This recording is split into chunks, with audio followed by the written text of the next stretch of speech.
యానదయ్య గారు నమస్కారం. Good morning. Good morning. Good morning. So ఏం చెప్తారంటే వైఎస్ జగన్మోహన్ రెడ్డి హోమం నిర్వహించారు. అసలు లడ్డు వివాదంపై స్పష్టమైన సమాధానం ఇవ్వకుండా హోమాలు చేస్తే సరిపోతుందా అనేది కూటమి ప్రభుత్వం ప్రశ్న. ఏం చెప్తారు? నమస్కారం అండి, మీకు ప్యానల్లో పాల్గొన్న పెద్దలకి, అదేవిధంగా జీ తెలుగు న్యూస్ ప్రేక్షకులకి. ఇప్పుడు చాలా రోజుల నుంచి జరుగుతూనే ఉంది ఈ భగవంతుని ప్రసాదం మీద ఈ విధంగా చర్చ జరగడం, ఇన్ని రోజులు చర్చ జరగడం అనేది మహాపాపం నన్ను అడిగితే. ఎందుకంటే చంద్రబాబు నాయుడు గారు ఈ వయసులో చాలా పెద్ద మనిషి, చాలా అనుభవజ్ఞుడు, ఎంతో అనుభవం ఉన్నటువంటి పెద్ద మనిషి ఉండి కూడా భగవంతుని ప్రసాదం మీద డైరెక్ట్ గా జంతుకు ఏ ఆధారం లేకుండా కనీసం లడ్డులో కలిసింది అనేది వదిలేసి భగవంతుడు పెట్టే ప్రసాదంలో నైవేద్యంలో మాట్లాడడం అనేది చాలా పాపానికి సంబంధించినటువంటి విషయం.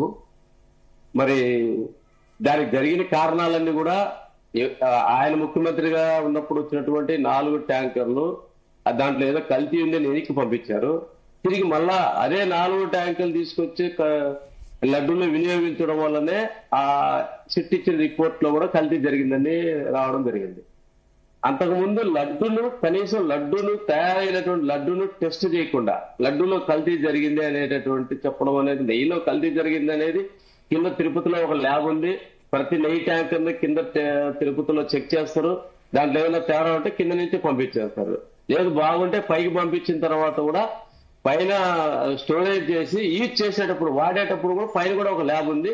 టెస్ట్ చేసి కరెక్ట్ గా ఉందా, ఏదైనా చెడిపోయిందా, ఏ వస్తువైనా వాడతారు. అంత పర్ఫెక్ట్ గా ఇప్పటి నుంచి కాదు, అది గత 30 సంవత్సరాల నుంచి అందరు ఎవరు ముఖ్యమంత్రి ఉండి అక్కడ జరిగేటటువంటి ప్రాసెస్. అంతేగాని నెయ్యిలో ఏదైనా నెయ్యిలో కల్తీ జరగలేదని మీరు అంటున్నారా? 100% నెయ్యిలో కల్తీ జరగలేదు. కల్తీ జరిగినటువంటి ఎటువంటి ఆధారము గాని కల్తీ అలాంటప్పుడు విచారణకు సిద్ధంగా ఉండాలి, విచారణ చేయించాలని ఒప్పుకోవచ్చు అని చెప్పేసి మన పవన్ కళ్యాణ్ గారు ఒక కౌంటర్ ఇచ్చారు కదా. చెప్పాం కదా, పవన్ కళ్యాణ్ మాదిరి అబద్ధాలు మాట్లాడడం మేము. పవన్ కళ్యాణ్ తిరుమలే కాదు, అయోధ్యకు పంపించిన లడ్డులో కూడా కల్తీ జరిగిందని మహానుభావుడు మాట్లాడాడు. అయోధ్యకు పంపించినటువంటి కల్తీ జరిగిందంటే అయోధ్యకు పంపించిన లడ్డు తయారీకి వాడిన నెయ్యి ఇచ్చినటువంటి బోరా గారు ఇప్పుడు కూడా బోర్డు నెంబర్ ఉన్నారు. ఆయన స్వయంగా ఆ రోజు బోర్డులో మేము కూడా ఉన్నాము, అడిగాడు అయోధ్యకు లడ్డు అంటే మన బోర్డులో తీర్మానం చేయాలంటే దీని గురించి చర్చ జరగాలంటే అవసరం లేదు, దానికి కావాల్సినటువంటి నెయ్యి అంతా కూడా నేను ఇస్తాను, లడ్డు పవిత్రంగా భగవంతుడి ప్రారంభం జరుగుతుంది కాబట్టి అయోధ్యలో లడ్డు ఇస్తామంటే అప్పుడు ఆయన స్వయంగా 2000 లీటర్ల నెయ్యి ఇస్తే ఆ నెయ్యితో తయారు చేసిన లడ్లే అక్కడికి పంపింది. కనీసం ఆయన అయోధ్యకు పోయింది లేదు పవన్ కళ్యాణ్ గారు, అయోధ్యలో లడ్డు వాడింది లేదు. ఆయన ఏం తెలిసి ఊరికే అయోధ్యలో కూడా కలిపేస్తున్నారు, జంతు పువ్వులు కలిసేస్తున్నారు. ఎందుకంటే రాజకీయాలు తప్పులేదు, రాజకీయాలు మాట్లాడుకోవచ్చు. భగవంతుడు అనవసరంగా రాజకీయాలు తీసి వీళ్ళ వ్యాపారం కోసం అసలు విషయం నిన్న బయటపడింది. ఏదంటే వాళ్ళకి ఎవరు ఇందాపూర్ డైరీ చంద్రబాబు నాయుడు గారు ఏదైతే హెరిటేజ్ డైరీకి సంబంధించిన అనుబంధ సంస్థ ఇందాపూర్ డైరీ 2014 నుంచి 19 వరకు ఇదే టీటీడీకి డైరీ నెయ్యి సప్లై చేసింది. 15-16 సంవత్సరంలో 270 రూపాయలు సప్లై చేసింది. దాన్ని మనం క్యాన్సిల్ చేసేసుకుని 2018లో 321 రూపాయలు ఇదే ఇందాపూర్ డైరీ ఇండైరెక్ట్ గా ఇందాపూర్ పేరుతో హెరిటేజ్ డైరీ వాడారు. వైఎస్ఆర్ ప్రభుత్వం వచ్చిన తర్వాత అది పోయింది కాబట్టి ఇప్పుడు మళ్ళా జగన్మోహన్ రెడ్డి గారు మిగిలిన డైరీలన్నిటిపైన కల్తీ నెయ్యి అనేటటువంటి బురద తల్లి ఆ ఇందాపూర్ డైరీ ద్వారా హెరిటేజ్ ద్వారా, ఎందుకంటే తక్కువ రేట్ అయితే కల్తీ అయింది, ఎక్కువ రేటు పెడితే ఒరిజినల్ అన్నట్టు ఈ రోజు 658 రూపాయల నెయ్యి పెంచి అదే ఇందాపూర్ డైరీ 2018లో 321 రూపాయలకి సప్లై చేసింది. ఈ రోజు ఈ బురద తల్లేసి ప్రజలందరినీ కూడా తప్పుదావ పట్టించేసి మిగతా డైరీలన్నీ కూడా కల్తీ డైరీలు అని చెప్పేసి ఈ రోజు 658 రూపాయలకి వాళ్ళ నెయ్యిని చంద్రబాబు నాయుడు గారు ఈ రోజు తిరుమల యొక్క నెయ్యి ద్వారా తిరుమల యొక్క డబ్బులు వేల కోట్లను దోచుకునేటటువంటి పడినటువంటి పన్నాగంలోనే ఇవన్నీ ఆరోపణలు మీరు చెప్తారు. ఇది ఆరోపణ కాదు, ఒక నిమిషం, ఇది ఆరోపణ కాదు.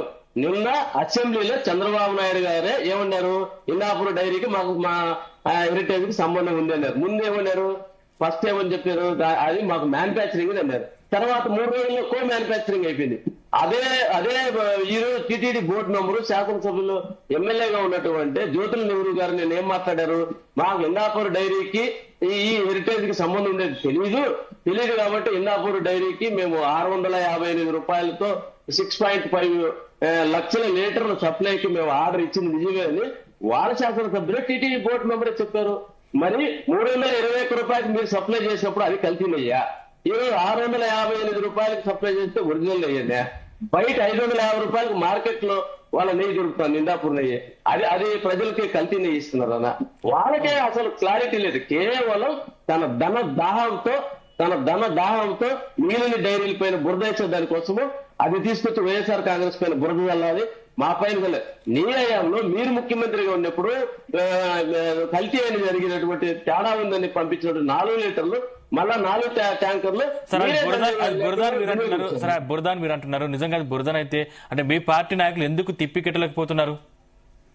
మళ్ళా మరి మీరు చెప్పేది ఒకటి, అధికారులు తప్పు చేయలేదంటే ఏమని, ఏదైతే కల్తీ జరిగిందని పక్కన పెట్టినటువంటి నెయ్యిని తిరిగి తీసుకొచ్చి తిరుమల లడ్డులో వాడడం వల్ల అది ఎవరిది తప్పు? అధికారి ఎవరు రాజకీయ నాయకులు అనుకుంటే అప్పుడు ఎవరు ప్రభుత్వం? చంద్రబాబు నాయుడు గారు ముఖ్యమంత్రిగా ఉన్నప్పుడే వాడారు. అదే కల్తీ జరిగిందని చెప్పి సిట్ రిపోర్ట్ ఇచ్చింది.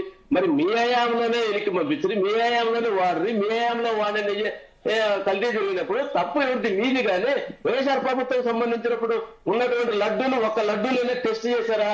ఒక లడ్డూలోనే కల్తీని తేలిందా?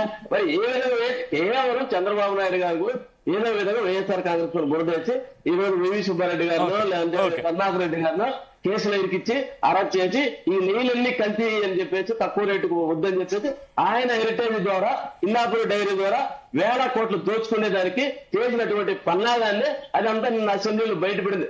లేకపోతే ఒక ముఖ్యమంత్రి స్థాయి ఇంత పెద్ద మనిషి పెద్ద ఆయన చంద్రబాబు నాయుడు గారు కనీసము రోజున వాడు ఇచ్చేవాడు కంటే తెలియలేదు. ఈయన వైఎస్ రాజశేఖర రెడ్డి గారి భార్య రాజశేఖర రెడ్డి గారి సమాధి దగ్గర జగన్మోహన్ రెడ్డి గారికి ముందు పెట్టుకుంటూ ఆమె చేతిలో ఉన్నటువంటి బైబిల్ తీసి వాళ్ళ చెల్లెల చేతికి ఇస్తే ఆమె వాళ్ళ మొగుడేమో టీటీడీ బోర్డు నెంబరు ఆమెమో బైబిల్ పట్టుకుంటారు. మీరు బైబిల్ చదివారు మరి చాలా సభల్లో, మరి మీరు తిరుమల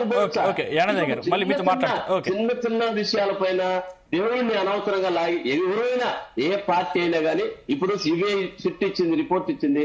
ఆ రిపోర్ట్ మీద కోర్టు తెలుస్తుంది, ఎవరు దోషి ఉంటే వాళ్ళని తెలుస్తారు. మళ్ళా ఎందుకంటే మీరు అనుకునే వాళ్ళు దాంట్లో లేరు కాబట్టి మళ్ళా మీరు ఏకసభ్యత్వం మీ దగ్గర పనిచేసే వాళ్ళు వేసి ఏదో విధంగా వైఎస్ఆర్ కాంగ్రెస్ పైన బురద వెళ్ళి ఈ తిరుమల లడ్డు పేరుతో నెయ్యి పేరుతో దోచుకోవాలనేటువంటి దుర్మార్గమైనటువంటి ఆలోచన తప్ప తద్వారా భగవంతుని భక్తుల మనోభావాలు దెబ్బతీయడం, భగవంతుని ప్రసాదం పైన ఈ రోజు తిరుమల పోతే ప్రసాదం తినే ప్రతి ఒక్కరు కూడా ఆలోచన ఏం చేశారు కదా. ఆంధ్రప్రదేశ్ భగవంతుని ప్రపంచ వ్యాప్తంగా మనం తిట్టుకునే పరిస్థితి. రాజకీయ నాయకులు ఆంధ్రప్రదేశ్ ఎంతో దిగజారిపోయారు, భగవంతుని రోడ్డు మీద తీసుకొస్తారని తిట్టుకునే పరిస్థితి. ఇప్పటికైనా వదిలేద్దాం. ఆ సిట్ తీర్పిచ్చింది,